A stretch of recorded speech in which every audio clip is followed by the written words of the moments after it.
그러면서 일에 더 몰두하게 되었고 회사에서 큰 프로젝트를 부장님 대신 과장인 제가 맡아서 하게 되었어요.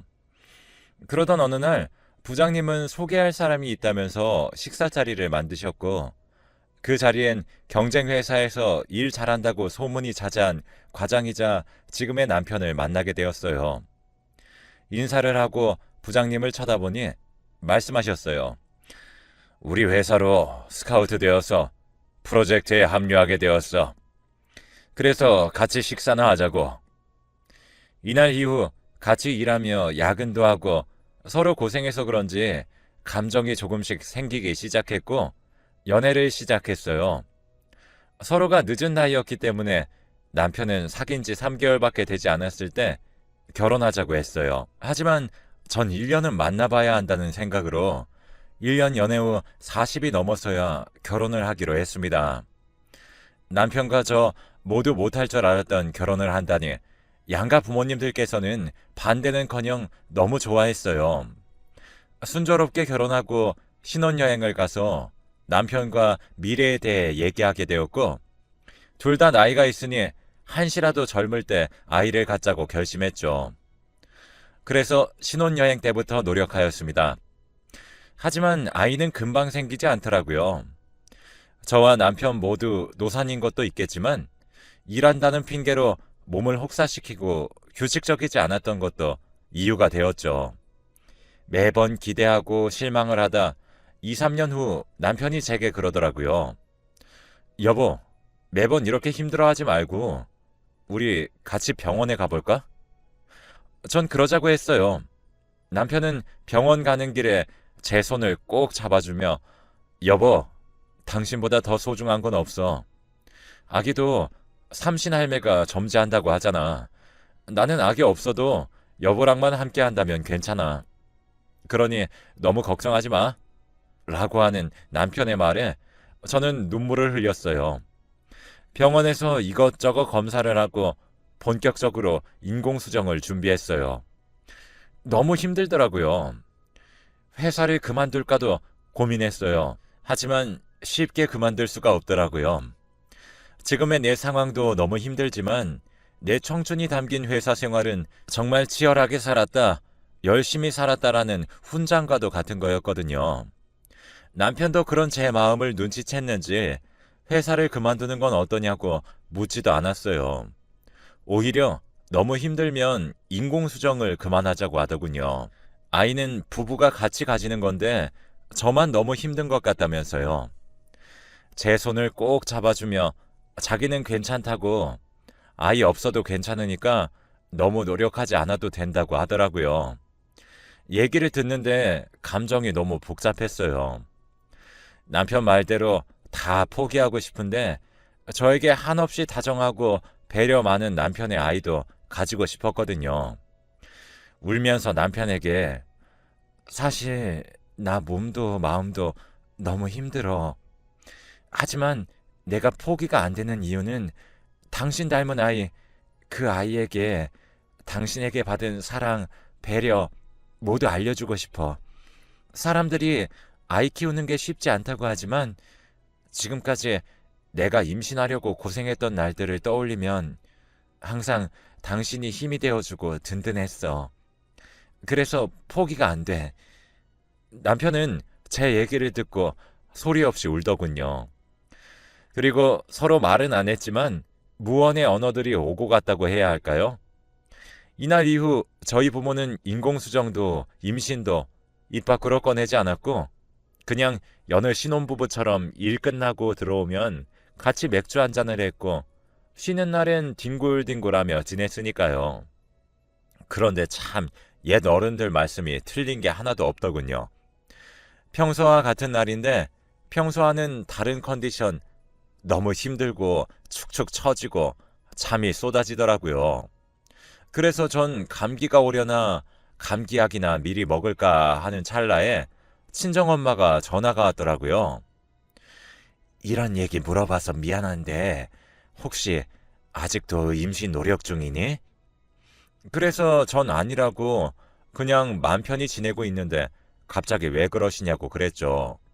그랬더니 엄마가 어제 태몽 같은 걸 꿨는데 네가 약손에 반지를 주렁주렁 하고 있길래 엄마가 하나 달랬더니 절대 안 된다고 하면서 손을 품으로 가져가는데 빛이 나더라고. 라고 말씀하시는 거예요. 전 심장이 쿵쾅거렸죠. 그 길로 약국에서 테스트기를 사서 했는데 그 결과 임신이 맞더라고요. 그렇게 노력하고 병원까지 다녔을 때는 안 되던 게 마음 놓고 지내니 삼신할매가 점지해 주셨나 싶었죠. 너무 행복하고 소중하게 잘 지키겠다고 다짐했어요. 그날 저녁 퇴근하고 남편에게 말했고 남편은 왜 아까 회사에서 말하지 않았냐며 너무 얼떨떨하다고 하더라고요. 그리고는 제 몸부터 괜찮냐고 걱정하더라고요. 이런 다정한 남편이 옆에 있으니까 하나도 무섭지 않았어요. 병원에 가서 아기를 초음파로 확인하고 안정기에 들었을 때 양가 부모님께 말씀드렸고 너무 큰 축하를 받았어요. 회사도 임산부 지원 프로그램으로 1시간 늦게 출근, 1시간 빨리 퇴근하며 늦가기 엄마로서 조금씩 아이를 맞을 준비를 했어요. 그렇게 지내다 보니 아기를 낳고 조리원에 들어가며 육아휴직을 하게 되었어요. 집에서 독박 육아였지만 남편은 회식이며 모임이며 다 제쳐두고 퇴근하면 바로 집으로 와서 육아와 집안일을 도왔기 때문에 괜찮았어요. 그렇게 시간이 흐르면서 아기는 돌이 되었고 저의 육아휴직은 끝이 났어요. 복직을 해야 하는데 대기에 걸어놓은 유치원들은 아직 차례가 안 돼서 못 보내는 상황이었어요. 친정엄마가 유치원 될 때까지 봐주시기로 했죠. 친정엄마는 저희 집에 계시면서 아이도 봐주시고 집안일도 해주셨어요. 저희가 쉬는 날이 친정엄마가 쉬는 날이었죠. 그렇게 6개월이 지났고 손꼽아 기다리던 유치원 자리가 생겨 아이가 가게 되었어요. 처음에는 종일반으로 아기를 보냈는데 집에서 지냈던 것과는 다르게 너무 힘들어 보였어요. 그래서 종일반 말고 일반으로 변경하고 친정엄마가 다시 오셔서 아기 화원을 맡아주셨어요. 하지만 저희 친정엄마도 얼마 못 가 두 손 두 발 다 드셨습니다.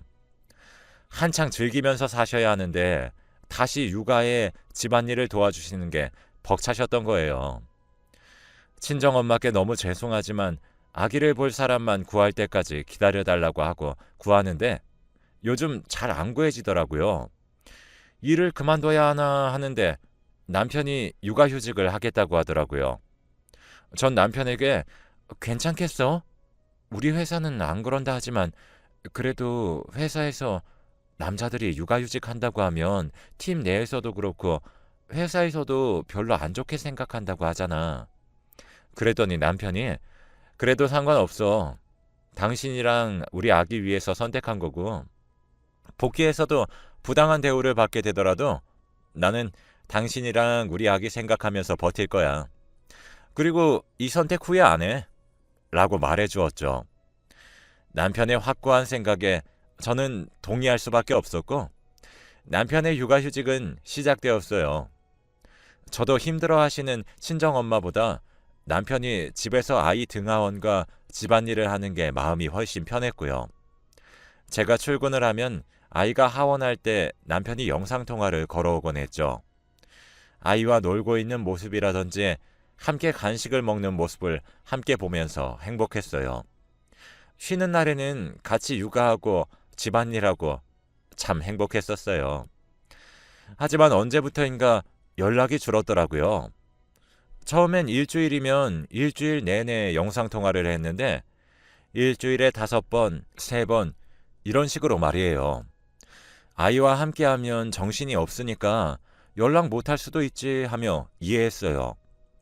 제가 먼저 연락할 때는 혹시라도 아이랑 뭐 하는데 방해하는 걸까봐 문자로 먼저 연락한 뒤에 남편이 문자를 보고 영상통화를 하던 전화를 하던 그런 식이었어요. 시간이 지나면서 남편은 아예 연락을 안 했고 집에서는 변함없이 다정한 남편, 다정한 아빠였어요. 아이 하원하면 많이 바쁜가 보다 하고 아무런 말도 하지 않았어요. 그렇게 시간이 흘렀죠. 그러던 어느 하루는 회사도 한가하더라고요. 그래서 남편에게 문자 없이 영상통화를 먼저 걸었어요. 그런데 아이 하원한 시간이 되었는데도 안 받고 문자도 답장이 없더라고요. 처음엔 바쁜가 보다 했는데 시간이 지날수록 연락이 없으니 슬슬 걱정이 되더라고요. 전화를 계속하니 남편이 전화를 끝내 받더라고요. 그런데 한 번도 화낸 적 없던 남편이 받자마자 일 안 해? 왜 자꾸 전화해? 전화 안 받으면 사정이 있나 보다 하고 퇴근하고 와서 얘기하면 되잖아. 라면서 언성을 높였어요.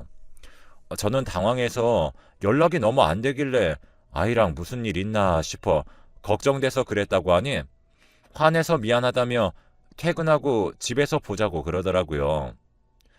육아와 집안일을 하다 보면 마음처럼 되지 않고 힘들어서 그랬나 보다 싶어서 이해가 되었어요. 집에 가는 길에 남편이 좋아하는 와인 한 병을 사서 퇴근했어요. 남편과 와인을 마시면서 오늘 무슨 일 있었냐고 나에게 얘기하고 훌훌 털어버리라고 하려는데 남편이 그러더군요. 일할 땐 일에 집중해서 해. 당신이 자꾸 전화하니까 잘하고 있나 감시당하는 것 같아서 기분이 별로 좋지가 않아. 라고요.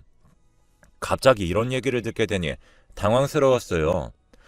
저는 남편에게 알았어. 그런데 화나라고 하는 얘기는 아니지만 처음엔 당신이 아이 하원하는 거랑 간식 같이 먹는 거나 이런 걸 먼저 보여주고 그랬잖아. 그러다 연락이 뜸해져서 궁금했어. 그래서 연락한 것뿐이야. 당신이 말한 것처럼 감시하려고 그런 건 아니야. 라고 했죠. 남편은 아무 대답도 없이 먼저 잔다고 하며 잠이 들었고 저도 찝찝한 마음으로 잠들었어요. 그 이후 남편 뜻대로 연락은 안 했고 출근할 때 퇴근해서 이렇게 집에서만 얘기를 하게 되었어요. 쉬는 날 아이 방을 정리하다가 유치원 알림장을 보게 되면서 아이의 활동 내역, 유치원 행사들을 알게 되었죠. 유치원 행사에는 아이들의 학예회를 한다며 부모님 모두 오셔서 응원해 주세요 라고 쓰여져 있더군요. 이런 행사가 있으면 남편이 먼저 월차를 쓸 수 있도록 얘기해 줬을 텐데 왜 얘기를 안 해줬을까 싶더라고요. 그래서 남편에게 물어봐야겠다 생각하고 거실로 갔는데 아이가 거실을 난장판을 해놓아서 그걸 치우느라 깜빡했어요.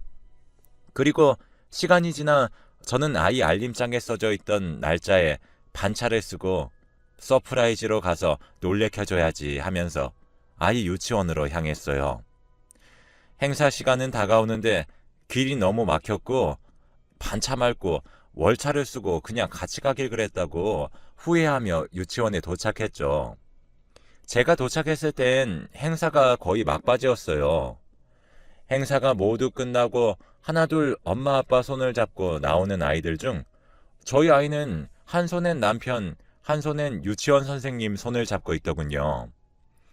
전 너무 놀라서 심장이 뛰었지만 침착하게 아무것도 못 본 것처럼 아이 앞에 엄마 왔다 짠 하며 나타났어요. 남편과 유치원 선생님은 당황하더군요. 남편은 저를 보자 어떻게 온 거냐며 묻기 바빴어요. 유치원 선생님은 생글생글 웃으며 처음 뵙네요. 학예회 뒷정리 때문에 다음에 또 뵐게요. 하고는 황급히 들어가더군요. 저는 유치원 선생님에게 간단히 목례를 하고 말았죠. 그리고 남편에게 아이 방 청소하다 알림장에 학예회 한다고 되어 있길래 서프라이즈로 놀래켜 주려고 왔지. 안 반가워? 하고 물었더니 남편은 대충 반갑다고 대답한 뒤에 집에 가자고 하더군요. 집으로 가는 길에 아까 유치원 선생님은 처음 뵙는데 누구인지 물었습니다. 시간제 선생님이라고만 하고 말을 아끼더라고요. 저는 남편이 너무 수상했어요.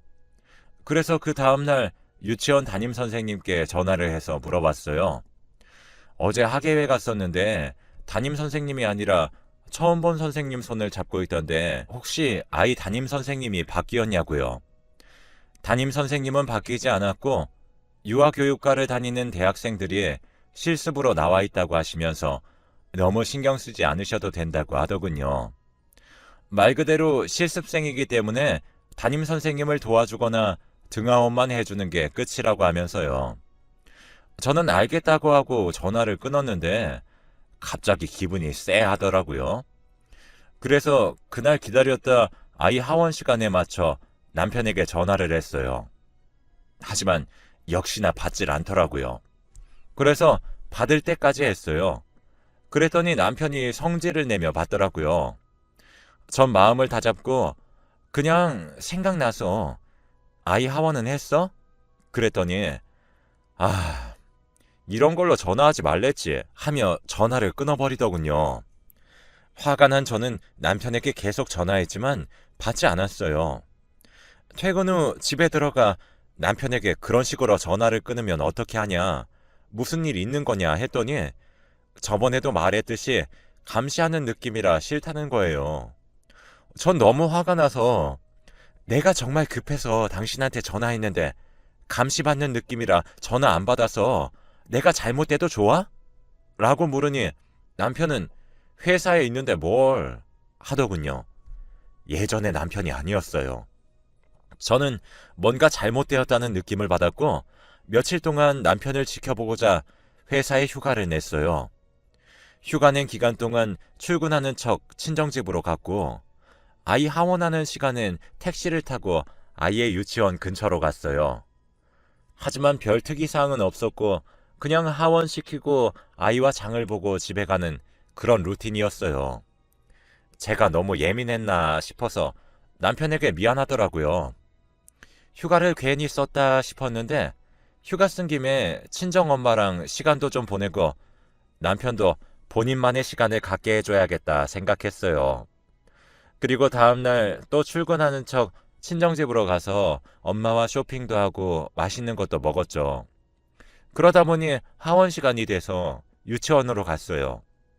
가면서 전화했지만 역시나 받지 않았어요. 매번 남편이 아이를 데리러 가는 길에 있던 저는 남편이 나타나면 제가 아이를 볼 테니 그동안 힘들고 지쳤던 것들 풀고 오라고 얘기할 참이었어요. 하지만 하원 시간이 되었는데도 남편이 보이지 않더라고요. 그래서 전 유치원 앞으로 갔는데 남편이 택시에서 손에 뭘 한가득 들고 내렸고 누굴 보면서 쇼핑백을 흔드니까 아이의 손을 잡은 부담임이 나오더라고요. 부담임은 그 실습생이에요. 부담임은 하나만 뺀 나머지를 유치원 안으로 들고 들어갔고 전 더 이상 참지 못하고 그 자리로 달려갔어요. 내 남편에게 지금 뭐 하는 거냐고, 당신은 지금 뭐 하고 있는 거냐고 물었어요. 둘 다 너무 당황하더라고요. 남편은 어쩔 줄 몰라 하며 설명을 하겠다고 하고 부담임은 유치원 안으로 쌩하니 들어가 버리더라고요. 저는 너무 화가 났어요. 사실 조금은 눈치채고 있었어요. 아이의 유치원 행사가 있던 날 눈치 못 챌 여자가 어디 있겠어요? 하지만 제가 잘못 본 거라고 믿고 싶었고 다시 한번 확인을 해보고 싶었어요. 제 두 눈으로 확인을 하고 나니 남편이 불륜을 저질렀다는 사실에 화가 나기보다도 어떻게 아이가 다니는 유치원에서 그것도 아이의 손을 잡고 불륜을 저질렀다는 사실이 더 화가 났어요. 아이를 친정집에 잠시 맡기고 집에서 남편과 얘기를 했어요.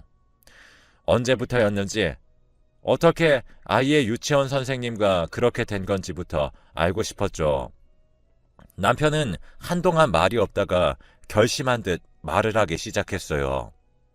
남편은 당신에게 당당히 육아휴직을 하겠노라 하고 육아랑 집안일을 하는데 너무 힘들더라.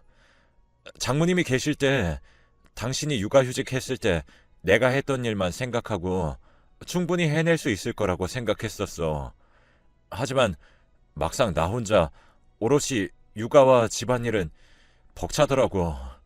물론 당신이 쉬는 날이랑 퇴근하고 많이 도와줬지만 너무 힘들었어. 라고 하더라고요. 이 얘기를 듣는데 전 남편이 너무 답답해서 말했어요. 그래, 나도 알아. 육아, 집안일 힘들지. 회사 일이 더 쉬울 정도니까. 하지만 당신이 그렇게 힘들면 부담임이 아닌 나와 의논하고 나에게 기대야 하는 거 아니야? 내가 당신 아내잖아. 라고 했어요. 제 얘기를 들은 남편은 한숨을 쉬며 지겹다는 듯 저에게 얘기하더군요. 내가 당신에게 얘기 안 했을 것 같아? 힘들다는 내 한마디에 당신은 당신이 회사 그만둘 테니 육아휴직 그만해도 좋다고만 하잖아. 나는 그런 해결책은 필요 없었어. 단지 내 힘든 것을 알아주는 공감이 필요했던 거라고. 라고 말이죠. 전 당황스러웠어요. 제 나름대로 남편을 배려하고 위한다고 육아휴직 그만해도 된다고 나는 괜찮다고 했던 건데 남편은 자신이 육아휴직을 하겠다고 할 때 힘들더라도 끝까지 하겠다고 했는데 그런데도 불구하고 왜 자기를 참을성 없고 힘들어서 육아도 포기하는 사람으로 만드냐고 그러더군요. 그런 의미가 아니라 당신과 앞으로 오랜 시간 함께해야 할 사람으로서 당신의 선택을 존중하고 너무 힘들면 내가 하겠다고 말한 거였다고 했죠. 어디서부터 꼬인 건지 이해가 안 가더라고요. 전 남편에게 알았어. 이제 당신 마음 충분히 알겠어. 내가 무심했네. 미안해. 그렇다고 당신 불륜이 정당화될 순 없어. 부담임을 만나게 된 이유도 될 수 없고. 그러니 왜 그랬는지 다시 한번 설명해줘. 라고 했어요. 저의 말에 남편은 차분한 목소리로 말하더군요. 그래, 당신 말이 맞아. 다 핑계일 수 있지. 나도 그러고 싶진 않았는데 아이 등하원 시킬 때 항상 웃는 얼굴이 언젠가부터 참 예쁘다 싶더라. 그러다 어느 날 아이 등원 시키는데 부담임이 아니고 담임 선생님이 맞이해 주셨어. 그래서 난 실습이 다 끝났나 보다 생각하고 말았고 유치원 근처 카페에 앉아 커피 한 잔에 책을 읽고 있는데 부담임이 카페에 들어왔어. 우리 아이 부담임이니 먼저 가서 인사했고 커피 한 잔 내가 사겠다고 했지. 그러다 보니 자연스럽게 같이 앉아서 커피를 마시게 되었어. 등원 때 안 계셔서 실습이 끝난 줄 알았다고 했더니 오늘은 학교를 가야 해서 그런 거라고 하면서 시시콜콜한 얘기를 주고받았어. 근데 나이 차이가 무색하게 너무 잘 통하고 비슷한 점도 많더라.